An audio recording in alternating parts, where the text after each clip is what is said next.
Hello everyone, this is part 3 of What If Naruto was sent on a mission and an accident happened, and I hope you guys enjoy this video and to like, to subscribe, to share, and check out the playlist, to see more comment down below. Now let's start the intro. They call me a god. They call me a god. They call me a god. Join my membership, the perks are great. It's in the description. It was nearing Christmas, and Naruto was not feeling good being stuck in Tsunade's house while the most anticipated holiday was approaching. He missed Ichiraki's special ramen, and for the first time in his life he won't be having a well-deserved Christmas party with lots of food and gifts to boot. To cap it off, he was assigned as the laundry boy. Eyes narrowed and jaws jutting out in familiar annoyance, Naruto crouched in one of the corners of the house, a big basin of water in front of him along with a pack of powdered soap and a mountainous pile of clothes. Naruto had no problem washing clothes, he knew how to do his own laundry. Iruka had taught him that, but the pile of wash that waited for him was just amazing. And 90% of the laundry he was about to do belonged to Neji. Naruto thought that he'd have problems at least with Orochimaru, bandages or no, but this was the only time he found out that the certain Hyuga was very particular with clothes. And Naruto could not even begin to fathom why Neji changed so much. It was winter, for God's sakes. There was a creak as a door slid open, but Naruto did not bother seeing who it was. Instead, the fox huffed in annoyance and emptied half of the packet of soap into the basin and dipped his hands into it to start up the bubbles. Orochimaru crouched down by Naruto's right side, watching silently as the blonde separated the colored shirts from the white ones.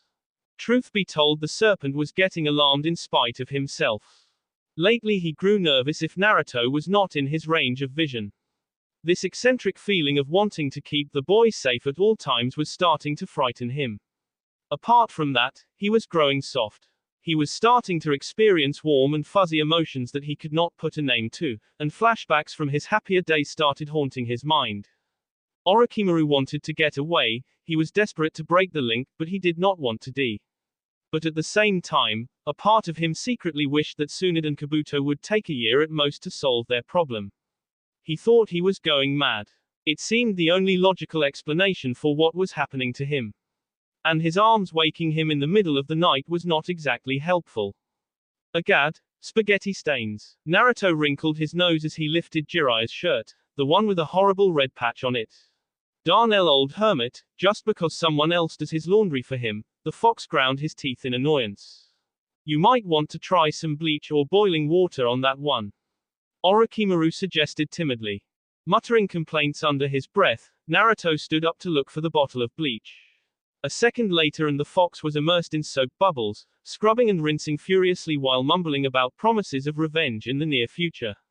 Orochimaru just sat in his corner, watching as he hugged his knees. How are your arms? Naruto piped up suddenly. Neji said he heard you whimpering in the bathroom last night. Orochimaru did not answer. Naruto rinsed off the bubbles and looked at the serpent's hands. There were small patches of red on the bandages, but those were normal. That was all, and Naruto resumed washing the clothes. Scrub more gently, will you? You're hurting me. Orochimaru snapped. Naruto eyed him askance and stuck his tongue out. Shut up. Jiraiya tapped his pen impatiently on the empty notebook he was holding. The hermit was lounging in the kitchen floors, trying furiously to write something for his 100th Ika book. No matter how hard he tried, his brain refused to give him anything. Only the frustrated dream of having Orochimaru as the cover girl kept surfacing in his mind. Neji was frowning lightly as he watched the Sannin hurl his pen against the wall. Chuckling lightly, the Hyuga bent over the brownie cubes he was trying to cook over the fire. The white-eyed Bishonen fumbled for the bamboo blowing tube. Strange though it may seem, Neji enjoyed being part of the eccentric household. Back in the Hyuga mansion in Konoha capital, he could not put his cooking skills to the test because nobody allowed him and Hinata to do chores for themselves. Now he got the free rein he had always wanted. Oi, Neji, can you do the no jutsu?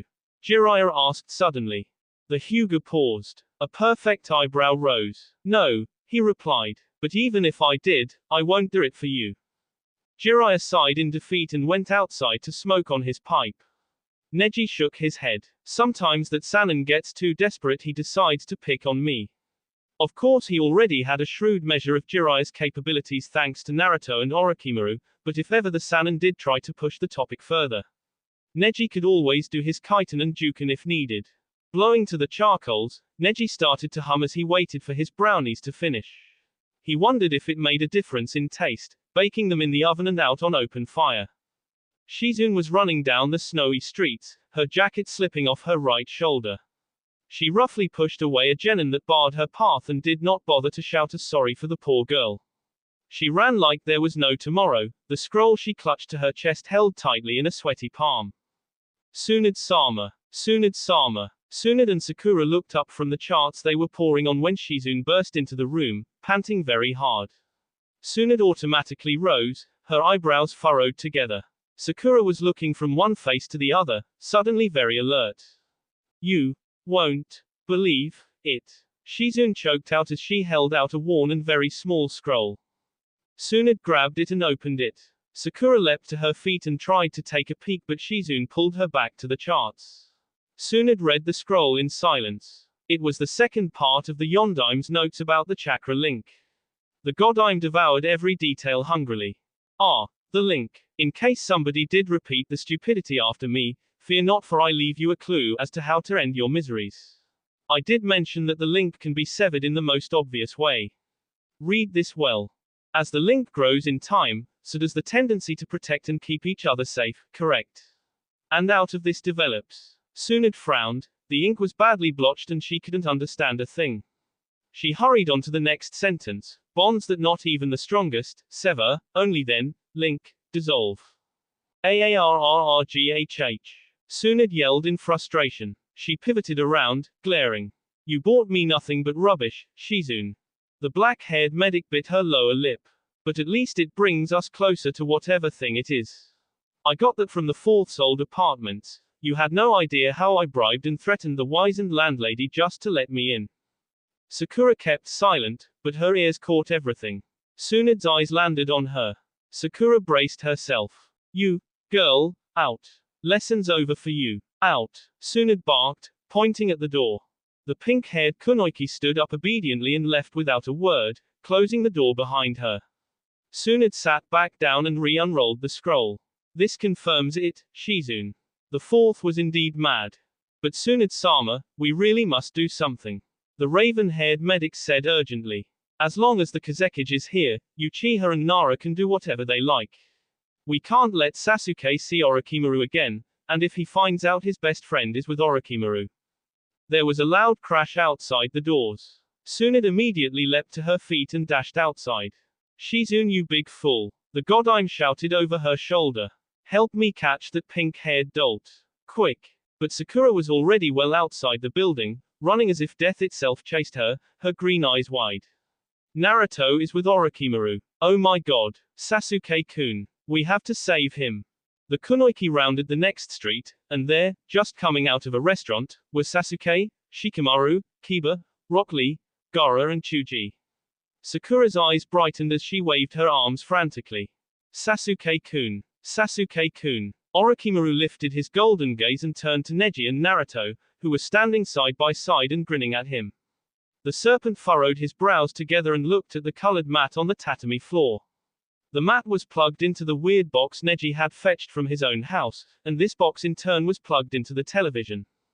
What am I supposed to do again? Orochimaru asked.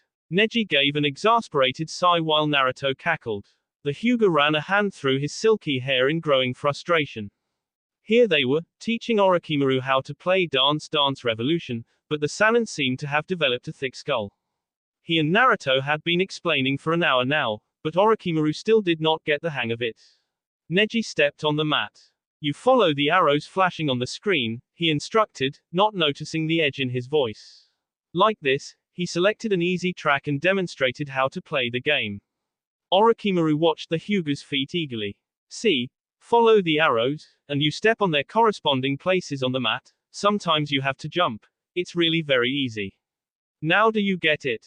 Orochimaru nodded. I think I do. Good. Now you try. Naruto, can you select an easy one? The fox bounded eagerly forward and started choosing a track. Neji stepped back and Orochimaru took over on the mat, walking very carefully on it. The track started, and Orochimaru never took his eyes off the screen while his feet moved automatically. Neji and Naruto returned to Jiraiya, who was already shuffling the cards. I can't believe Orochimaru hasn't even seen a PlayStation before. Neji whispered as he scooped up his cards. You would have thought Yakushi Kabuto at least owned one in the hidden sound. The product of ignorance and obsession. Naruto grinned slyly. What are we playing again, El Hermit?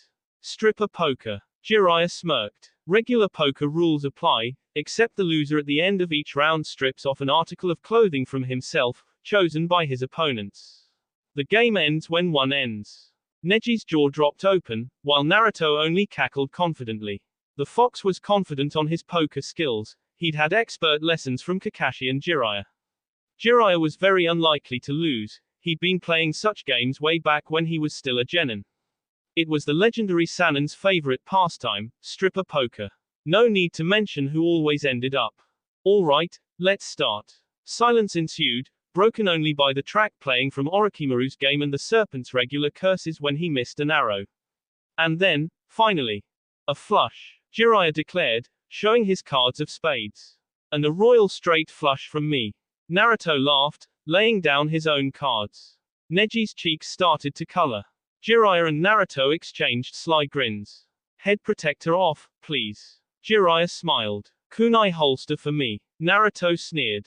Neji obeyed, feeling very nervous about this. He was never good at cards. Hours passed, and sure enough, Neji's clothes slowly slid off his body. Meanwhile Orochimaru was getting thrilled with the game he was playing. It turned out to be real easy, this dance whatever you call it. Orochimaru slid, jumped, twirled and stepped without effort. He was enjoying this immensely. The serpent made a mental note that if ever he got back to his country, he would immediately order Kabuto to buy him a complete game system. My, Naruto laughed. Neji, I didn't know you had quite a body. The Hyuga was now redder than a tomato as he sat on the tatami floor, rid of everything except his briefs. Naruto had only lost his head protector and Jiraiya his arm braces. Naruto was now rolling on the floor, clutching his belly as he laughed and laughed. For some reason Neji wanted to strangle him on the spot, but that would have merited his instant death in Orochimaru's hands. Enough. Lay down the final judgment. Jiraiya chortled as he showed his cards. 4 aces and a queen of hearts. Naruto gave a full house. Neji laid down his useless pile of spades, hearts and flower.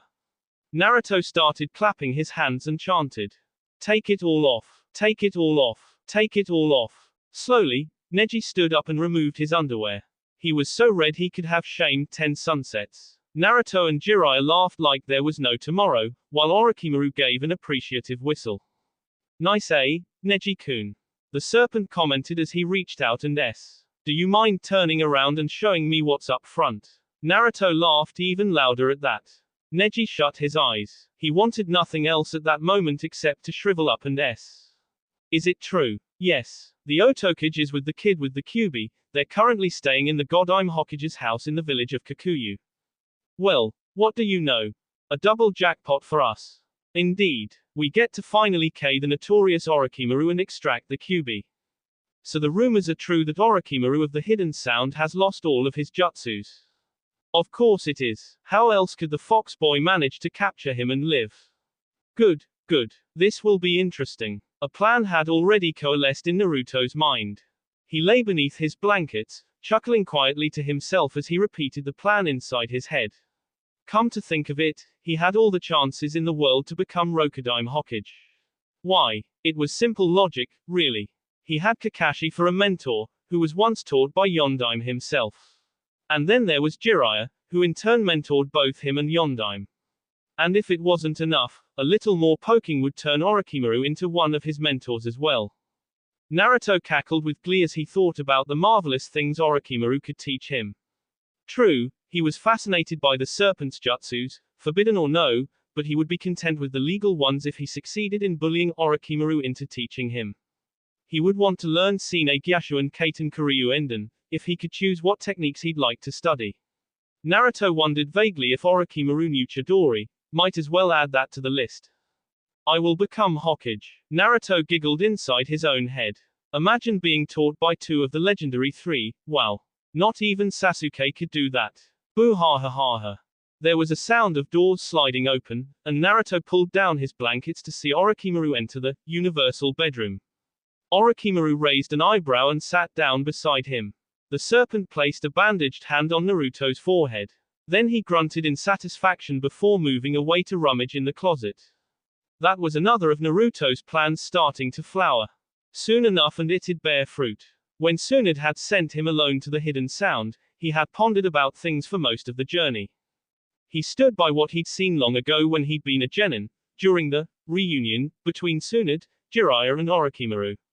He'd seen them go for one another's throats, yes, but he knew he saw something in the serpent's eyes.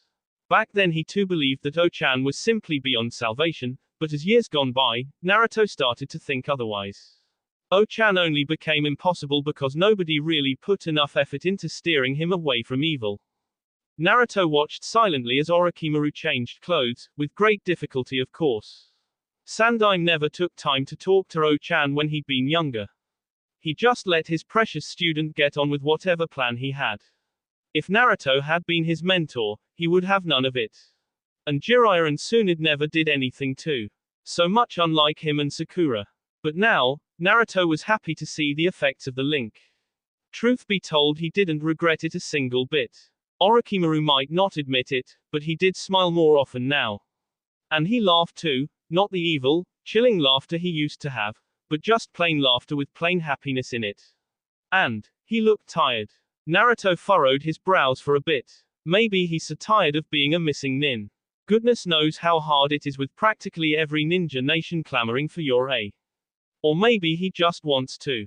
Your fever's gone, Orochimaru said suddenly as he fumbled with his belt. You don't know how queasy you made me.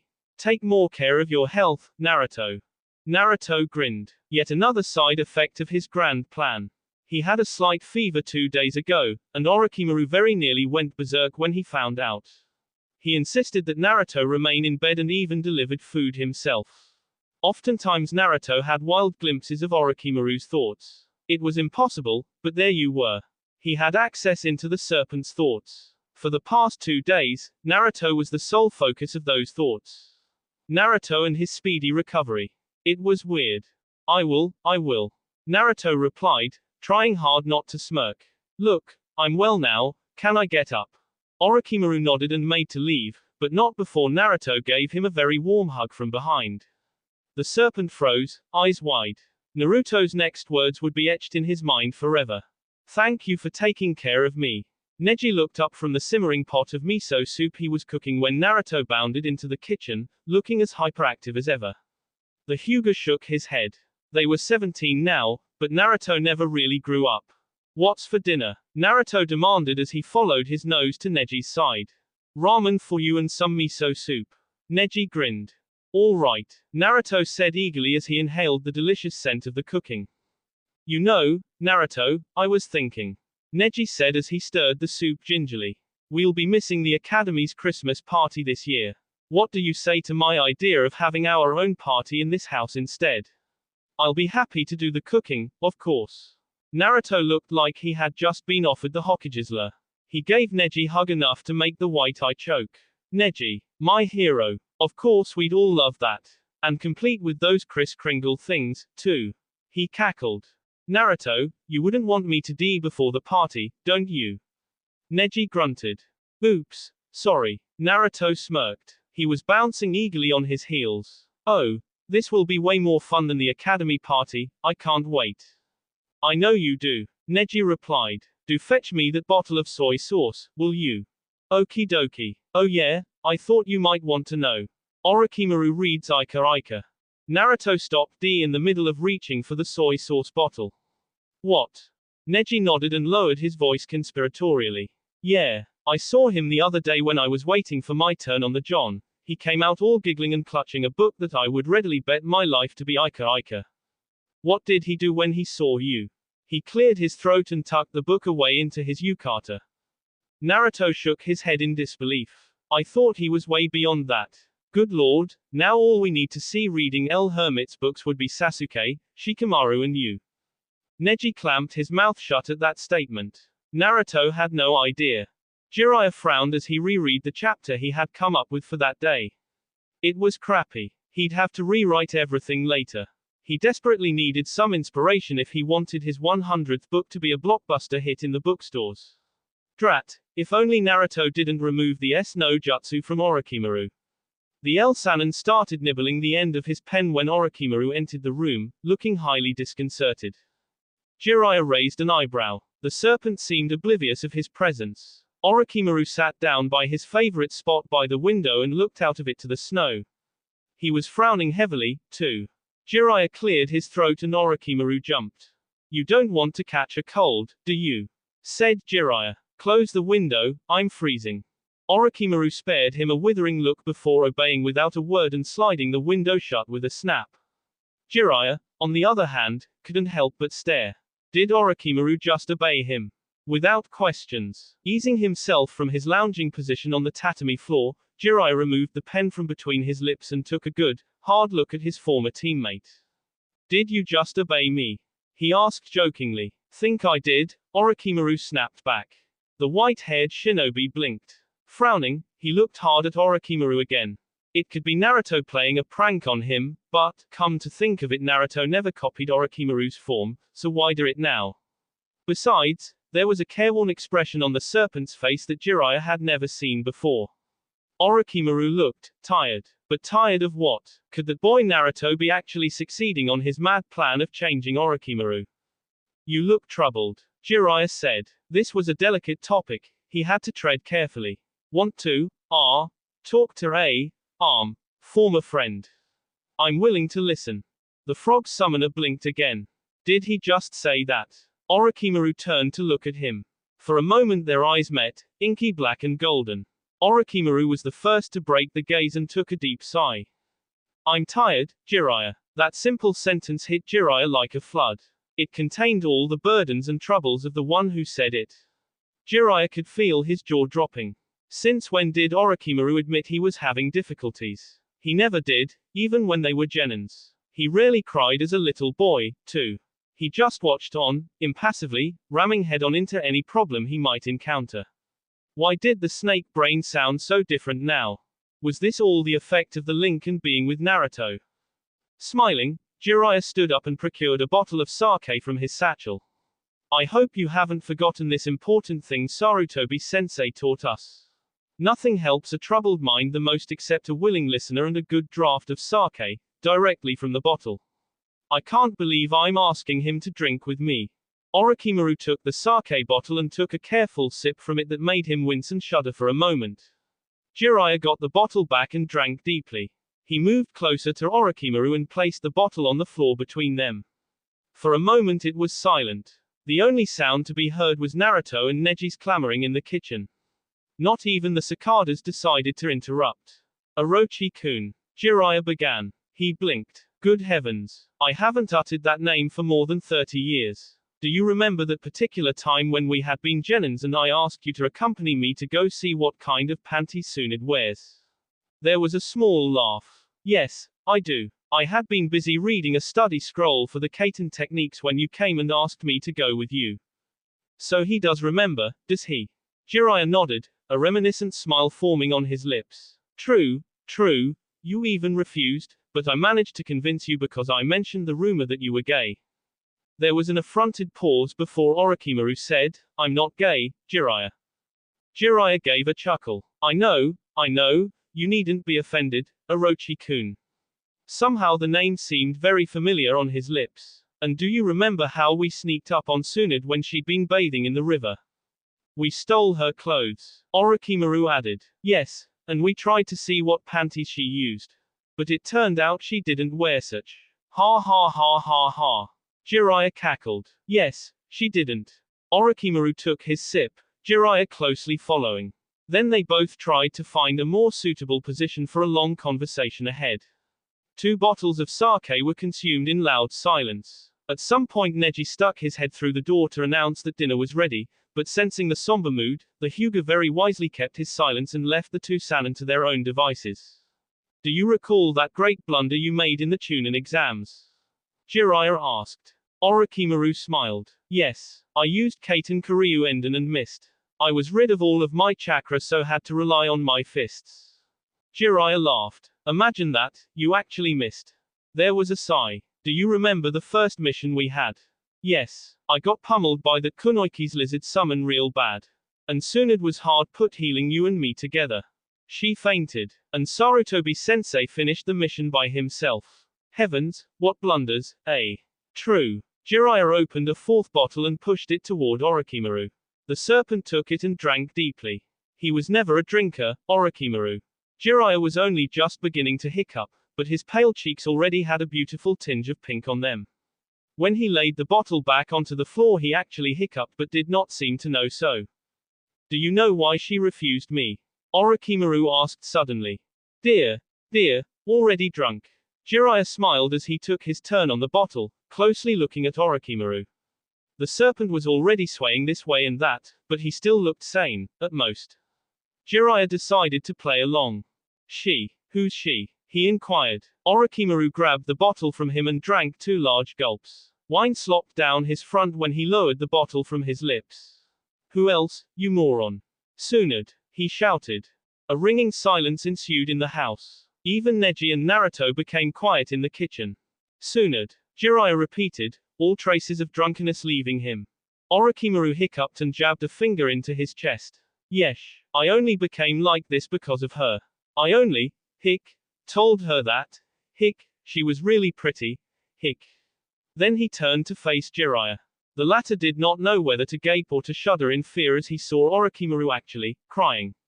You see, I didn't understand her. I got annoyed and. Jiraiya licked his lips anxiously. Maybe he's allergic to wine. He made to pack up the sake bottles, but Orochimaru shot him a glare. The serpent grabbed the bottle and emptied it in one wet gulp. And then, I dunno. Orochimaru shrugged. She started being mean. She ignored me. You know I don't like being ignored, Sarutobi-sensei. Then the serpent started swaying heavily on his seat. And next thing I know, she and that puny pretty boy were, holding hands. Orochimaru gave a strangled sob and started weeping openly, wiping his eyes and nose on his yukata's sleeve. Jiraiya was struck dumb. He loved Tsunade. The information alone was enough to send his thoughts reeling into chaos. I never knew. I had no idea. He had always been aloof and kept to himself. Who would have guessed? But come to it, he did remember seeing Orochimaru one day with his cheek swollen. Orochimaru insisted he fell off from the hammock he'd been taking a nap from. Could that be? I'm sure, if you told her. Jiraiya tried to say anything. Anything, at all, but he ended up patting Orochimaru's head.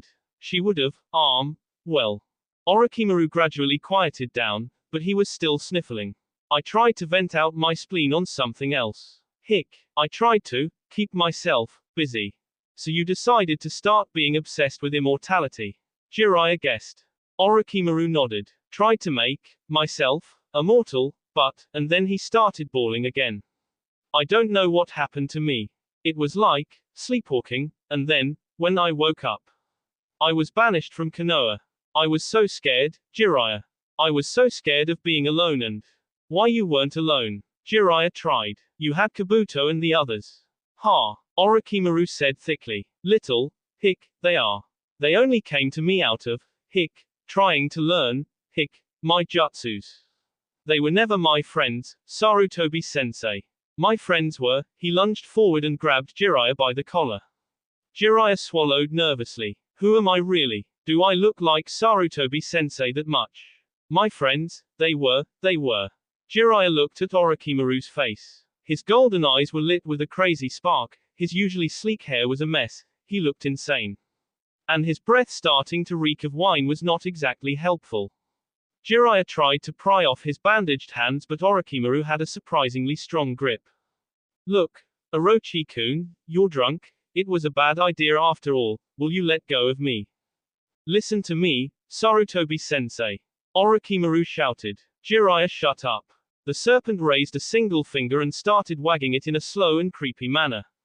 They were not my friends. He took a deep breath. The only friends I had were called Tsunade and Jiraiya. He hiccuped. Tsunade was my inspiration, and Jiraiya, he behaved like an idiot most of the time, but he was like the brother I never had. Jiraiya's eyes widened. I'm willing to die for them. Silence. I only wanted to become Hokage. Orochimaru said. I was frustrated because of Tsunade and that fluffy-haired blonde. I tried to forget it, to make myself numb. He clamped his mouth for a moment and exhaled loudly. But that boy, do you know him, Sarutobi-sensei? That boy showed me that. Who? Naruto. Jiraiya thought. I want that boy to live. Orochimaru continued. Quote. I want him to become Hokage, for me, for himself, and for the people of Konoha. I have failed. Orochimaru looked up at Jiraiya beadily. He was still crying. Sarutobi-sensei. I'm sorry. I'm sorry that I became such a stupid A. I disappointed you. I let you down. He started howling yet again. It's okay. Jiraiya said hurriedly. I forgive you. And then he realized that he meant it. I forgive you, he whispered. I'm sorry. IKU. Orochimaru gave a tragic sob. IK my own sensei. NOOOO. Jiraiya ran out of things to say. He just sat there, allowing Orochimaru to sob his heart out on his clothes. I will help that boy become Hokage, teach him what you taught me. I promise. I'm sorry. I'm so sorry. Jiraiya shut his eyes as Orochimaru, and then there was a thud.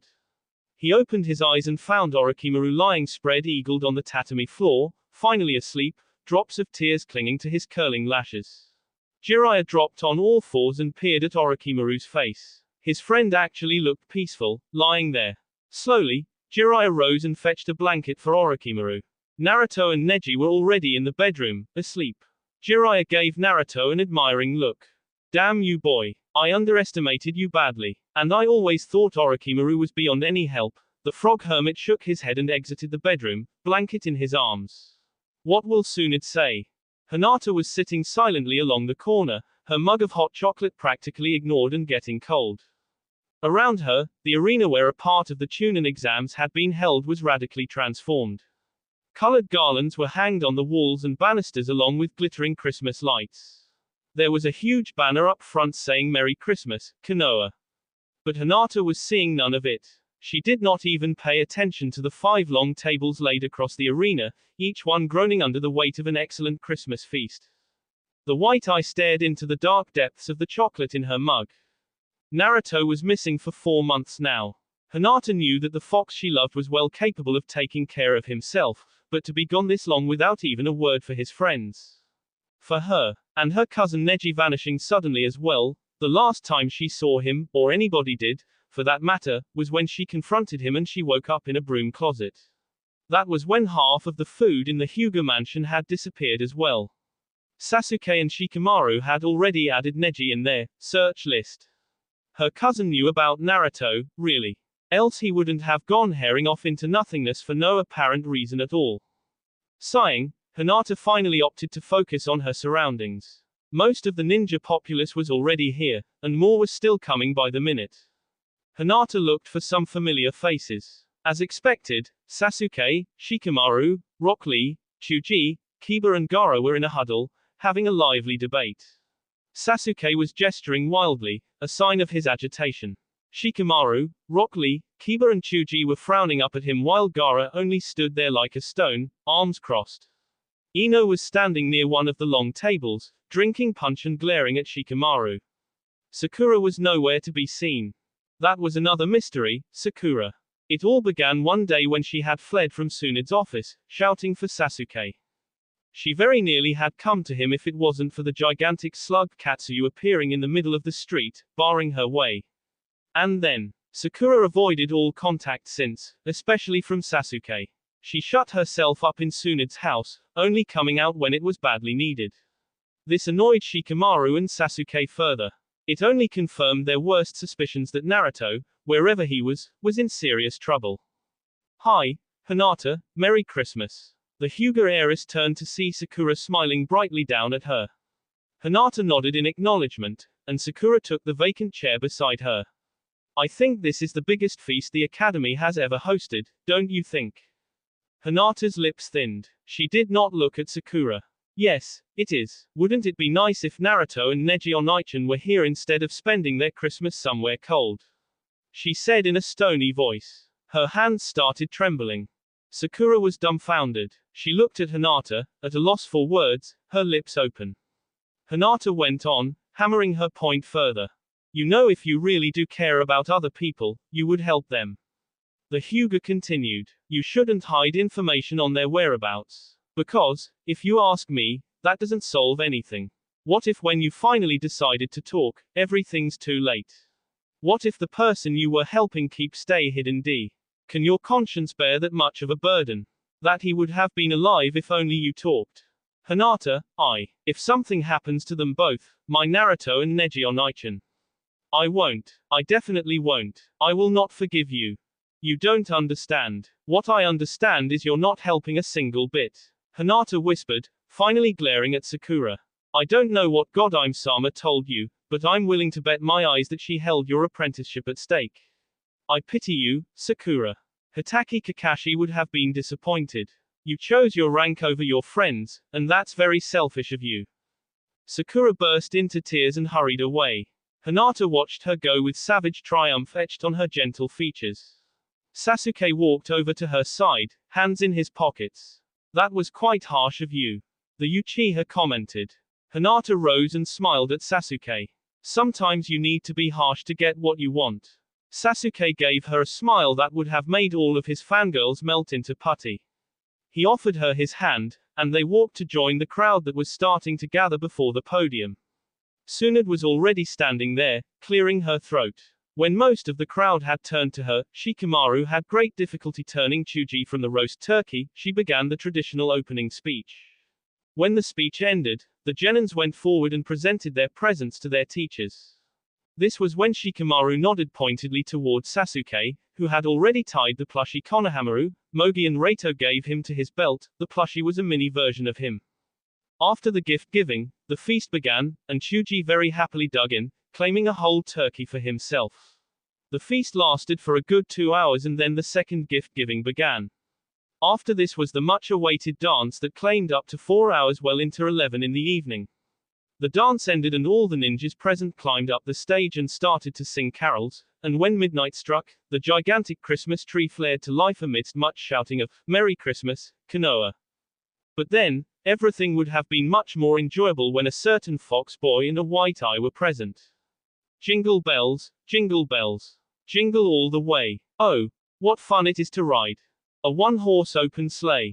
Naruto was singing at the top of his voice as he went around the house with a purple garland curled around his neck. Neji was singing along as well as he finished the last 3 dishes for their own feast. Jiraiya was busy checking up the decorations and finishing the last touches to their Christmas tree with help from Orochimaru, who was singing too. Naruto took one end of his garland and started spinning it, before clearing his throat and beginning a new carol that Neji, Jiraiya and Orochimaru took up. On the first day of Christmas, my true love gave to me a partridge in a pear tree. Even though there were only 4 of them, the house was happily noisy. Neji and Naruto woke up early that day and started with the chores. Neji with the cooking and Naruto the laundry with much enthusiasm.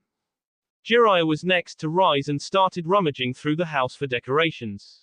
Orochimaru did not wake up until lunchtime, but it was a surprise that he greeted everyone a Merry Christmas with a big smile on his face.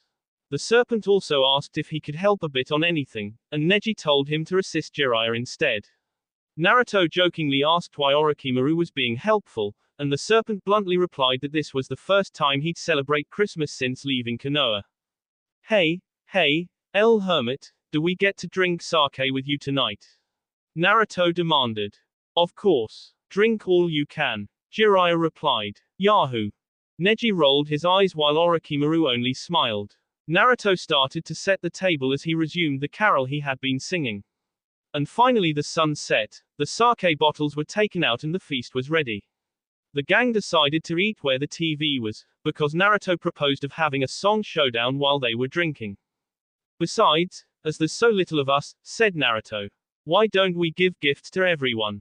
I mean, I'll give something to Neji, to El Hermit and O-chan, and then all of us have their turns giving the other 3 a little something. What do you say? Sounds good to me, Jiraiya murmured, while Neji and Orochimaru nodded. The eating began, and Naruto and Jiraiya had a small fight over the barbecue. Neji restored the peace by saying that there was still lots in the kitchen.